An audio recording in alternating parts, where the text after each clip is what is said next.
Sollen wir zusammen ein Kind adoptieren und ihm Tricks beibringen? Okay. Von mir aus.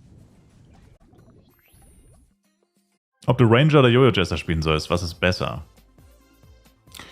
Also meiner... Oh, Baby. Also meiner Meinung nach ist...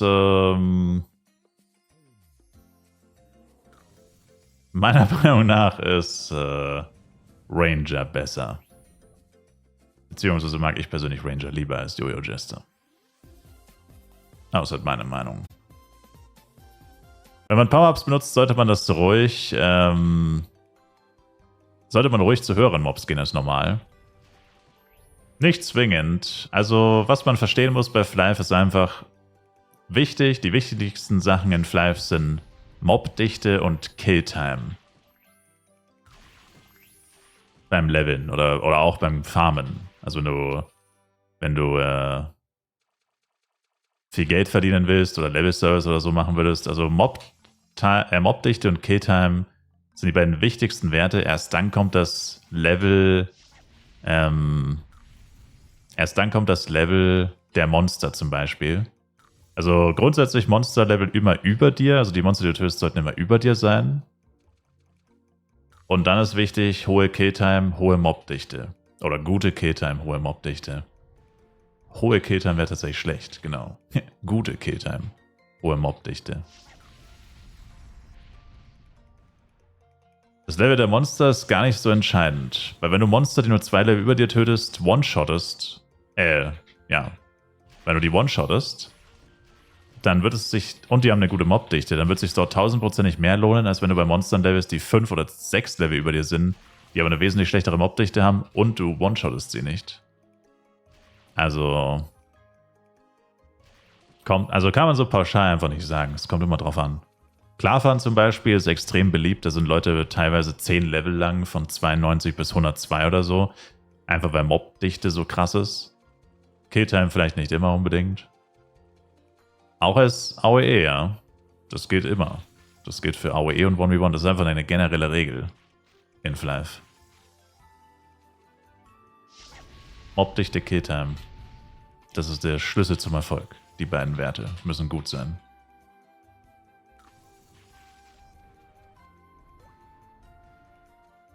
Deswegen sind ja auch Spots mit einer schlechten Mobdichte so unfassbar unbeliebt. Weil da dann keiner leveln will.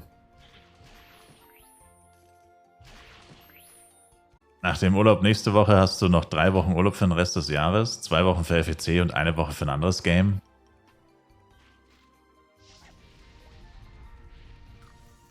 Tja, Bolt. Wenn ich jetzt Suchttherapeut bin, würde ich wahrscheinlich sagen, du bist etwas süchtig. Wenn du deinen gesamten Jahresurlaub nur fürs Zocken planst. Sind nur die deutschen Server so gut besucht im Flyf Universe? Nee. Also die deutschen Server sind mit die vollsten. Also die vollsten Server sind Deutsch, also Bodeng, EU, Totemia, NA, Mushpoi und La Wolf in Southeast Asia. Das sind die 4 größten Server. Und dann gibt es aber noch 2 ziemlich große, die auch beide in Southeast Asia sind. Mia und Klarfan. Okay, die alte Frau ist wahrscheinlich kein Fahrrad. Oh mein Gott, die alte Frau war ein Fahrrad. Verdammt nochmal. Verdammt. Kann ich mir irgendwie nicht vorstellen, dass es das in jedem Spiel so gibt. Also es muss ja irgendein Spiel geben, das damit kein Problem hat irgendwie. Also wenn du dir vorstellst, es gibt so viele Spiele auf der Welt, es muss ja irgendein Game geben, das nicht von Bots komplett kaputt gemacht wird. Aber anscheinend gibt es das nicht. Zumindest sagen das manche Leute, dass es das nicht gibt. Was weiß ich. Also das ist auf jeden Fall das größte Problem, weswegen das Spiel sehr viel Hate abbekommt. Und auch berechtigt zum Großteil Hate. Und dann gibt es halt viele Kleinigkeiten, wo man einfach sagen kann, dass sie sich immer gefühlt für den aus Spielersicht schlechtesten Weg entscheiden. Oftmals.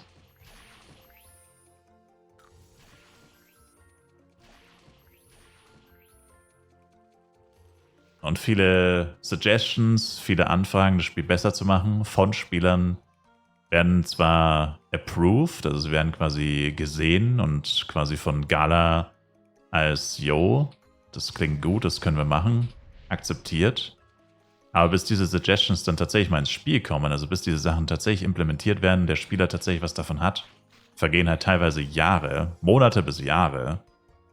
Und das ist halt auch irgendwie ein ziemliches Problem, weil okay, du hast ein Suggestion-System oder ein Feedback-System, wo Spieler sich effektiv ins Spiel einbringen können. Und du hast dann mal eine Suggestion, die wird dann tatsächlich angenommen.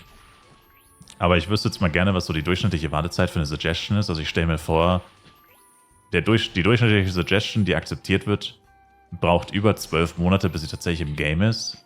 Und das ist halt dann auch irgendwie ein Problem, weil ich meine, wenn es so lange dauert, bis mal was ins Spiel kommt, was sich ein Spieler wünscht oder viele Spieler wünschen, in der Zeit, wo das quasi nicht kommt, haben so viele Leute davon gequittet, dass es sein kann, dass die Suggestion dann kommt und es dafür dann vielleicht gar nicht mehr so eine große Nachfrage gibt, was zu dem Zeitpunkt schon wieder ganz neue Probleme gibt, die wieder dringender gelöst werden müssten oder so, keine Ahnung. Also das Suggestion-System ist an für sich gut, aber sie ändern halt auch teilweise die Suggestions ab. Master zum Beispiel, Level 120 Master, hier ist ja quasi zweite Stat-Page. Alle Leute leveln auf 120 Master. Dann kommt die zweite Stat-Page, aber erst wenn du nochmal 5 Level auf Hero machst zum Beispiel. Und das ist halt auch wieder so ein Ding. So, warum muss man jetzt nochmal 5 Level machen? Es hieß 120 Master. Dann kommt es endlich. Man hat fast ein Jahr darauf gewartet, auf diese zweite Stat-Page. Oder 9 Monate hat man drauf gewartet. Und dann kommt es, aber du musst erstmal nochmal 5 Level machen. Einfach so voll sinnlos. So, warum? Es hieß 120 Master, nicht 125. Also sie probieren dann immer noch irgendwie den Spieler nochmal so ein bisschen zu treten. So, okay, du kriegst, was du willst, aber wir treten dich nochmal. Wir fügen dir nochmal ein bisschen Schmerzen zu. Und das ist halt teilweise auch übelst sinnlos. Also ich wüsste halt gerne, was das für einen Sinn gemacht hat, da jetzt noch, ich meine, vielleicht wegen FEC, weil Leute da vielleicht in Anführungszeichen einfach auf 120 Master gekommen sind. Ja gut, aber dann macht halt keine FEC-Server, also ist ja auch Schwachsinn, dann alle anderen dafür zu bestrafen, die nicht auf dem FEC gespielt haben. Also, ist keine Ahnung. Manche Sachen sind einfach sinnlos. Also was sie halt nochmal machen könnten, wäre zum Beispiel FWC. Letztes Jahr war es, lass mich nicht lügen, was waren die Gesamtpreise? 10.000 oder 20.000 Dollar. Also letztes Jahr 2023 FEC. Also 2011 waren es 100.000 Dollar. 2011 FEC waren 100.000 Dollar Preisgeld. Das hat extrem viele Leute nochmal hergeholt. Das war nochmal so ein richtiges Aufbäumen damals, weil plötzlich so viele Leute Live gespielt haben, die nicht mal, die einfach neu waren, weil sie einfach nur die Kohle wollten. So ein bisschen. Sowas geht ja dann schon ein bisschen viral, sag ich mal. Das müssten sie vielleicht auch mal wieder machen. Kann nicht sehr viel teurer sein als die ganzen Werbekampagnen, die sie auf den ganzen anderen Plattformen laufen haben. Naja, gut, wahrscheinlich schon. Aber ja, da muss man halt dann fett Werbung für machen. Und es auch mal ein bisschen früher ankündigen. Und nicht 2 Tage vorher. Und ja, aber da kann ich mir schon vorstellen, wie gesagt, dass einige nochmal hängen bleiben, nochmal süchtig werden. Also sowas wäre nochmal die Chance. Ich wüsste nicht, wie es halt von alleine passieren sollte. Also einfach von alleine kommen die Leute nicht zurück und vor allem kommen keine neuen Leute einfach so.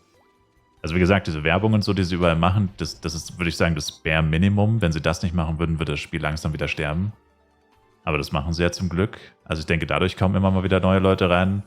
Aber das reicht auf keinen Fall, um nochmal Hype zu kreieren. Um nochmal Hype zu kreieren, muss halt irgendwas passieren, was noch nie passiert ist. Oder muss halt irgendwas kommen, was einfach richtig big ist. Wie zum Beispiel 100.000 Dollar Preisgeld. Für irgendeinen Scheiß. Und ich meine ganz ehrlich, 100.000 Dollar ist jetzt für Gala eigentlich nicht so viel Geld. Also ist es wirklich nicht. Boom. Boom. Boom. Boom. Boom. Boom. Und bei Grindball vielleicht sogar Level Up, aber ich glaube nicht. Ne, nur 11%. Ja, das waren 96 Millionen Penya in Sekunden. Und 8 Shining Oris und sau viel XP. In einer Beta? Bruh. Wie süchtig bist du nach Flive?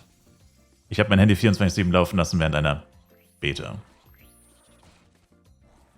Wieso hast du da nicht einfach einer deiner Kollegen gefragt, ob er deine Party füllt?